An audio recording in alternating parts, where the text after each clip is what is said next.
This morning, we had a lying incident. I caught my daughter in not one, but two blatant lies. Little lies, but lies nonetheless. Parenting is hard. Discipline is hard, but we are called to do it. In this video, I'm gonna talk about two resources I use and love that have helped me so much in biblical parenting and discipline strategies. I hope you'll be encouraged.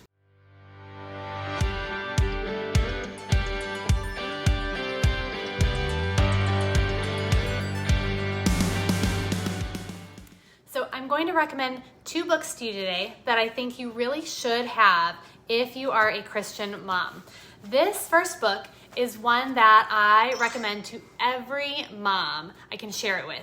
It offers so much wisdom in parenting and discipline. Ginger Hubbard is the author, and she really helps parents figure out what is at the heart of their child's disobedience, and then shows you how to reprove and train your kids in the way they should go. So she has another book as well called Don't Make Me Count to 3, and I read that one first. This one came out a little bit more recently, but I read these when my kids were pretty young, and I really recommend doing that. Even if your kids are little, read these books because they are gonna help you handle situations when they come up. You aren't caught off guard. So when the lying incident happened today, I knew what I wanted to say and how to handle it with my daughter without losing my head, taking it personally, or simply not responding in a biblical manner. So read this book even if your kids are little. I'm really glad that I did, not just because I barely have time to read anything anymore now that they're grown up, but even if they are grown up, make time to read this book. So just to give you an example, this book is broken down into lots of different behaviors. Okay, so you've got whining, lying, tattling, defying, manipulating, interrupting, complaining, blame shifting, teasing, aggravating, bragging, arguing, yelling, gossiping, and bickering. Okay, so lots of different behaviors in here that our kids are going to go through that we want to know how to handle. So even if you need to go back and reference something, you can read it all through at once, or if you need to go back and reference a specific behavior, you can easily do that. And I really probably should go back and read this again. It's just that good. I've read it multiple times, and it's always good to be reminded of this stuff. For each behavior then, Ginger teaches why the kids do that behavior and where it stems from in their heart. What's the heart issue? So regarding lying, for example, she talks about how it comes from the love and preservation of self. Lying also often comes with manipulation. But no matter what the form and whether the lie is great or small, sin is sin, and God tells us to be truthful. So when we lie, we're really showing a lack of trust that God is in control, and we're trying to make our own preferred outcomes happen, something that suits our own interests. So in this book, Ginger breaks down biblically why lying is wrong, where it stems from in our hearts, and gives us suggestions of heart-probing questions that we can ask our kids to help them come to realize what they're doing. Finally, she teaches how to correct your child for the behavior and how to train them to do the right thing instead. I can't recommend this book enough. The second book is a newer book that I've recommended recently. It's actually written by my sweet friend Katie J. Trent, and it's Recipes for a Sweet Child. I love this one because it uses baking as a means of teaching object lessons to our kids for their different behaviors. So similarly to the other book, you can look up and reference lots of different behaviors that our kids are going to go through and struggle with.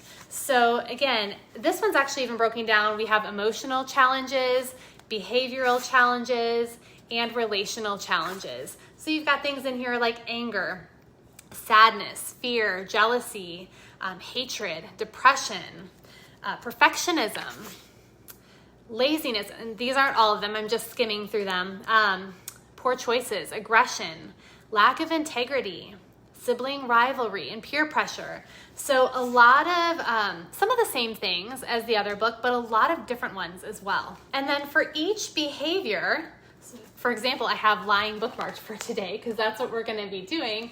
You have a short, you have a scripture reference, and then you have a short devotional and a prayer for you. There is a teachable moment in here, and then questions that you can discuss with your kids. So kind of like a little devotional. And then there's also a family fun game for each activity, and then a baking activity that basically ties the lesson to what you're gonna be baking.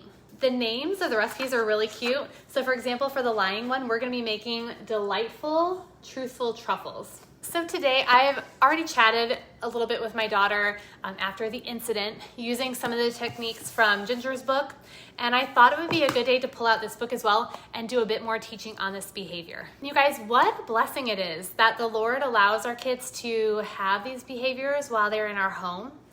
And it's an absolute act of grace that He exposes them to us, that we might be able to correct them and then teach our kids how they can grow and learn from that sinful behavior.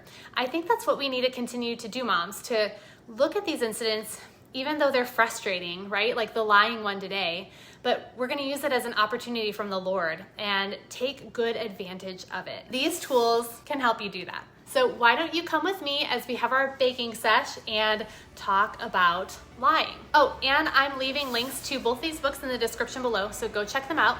And make sure you like this video if you found it helpful, and hit subscribe if you'd like to stick around and see more videos about parenting and homeschooling.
All right, girls, so why are we making delightful, truthful truffles? Because telling the truth is sweet and lying gets us in sticky situations.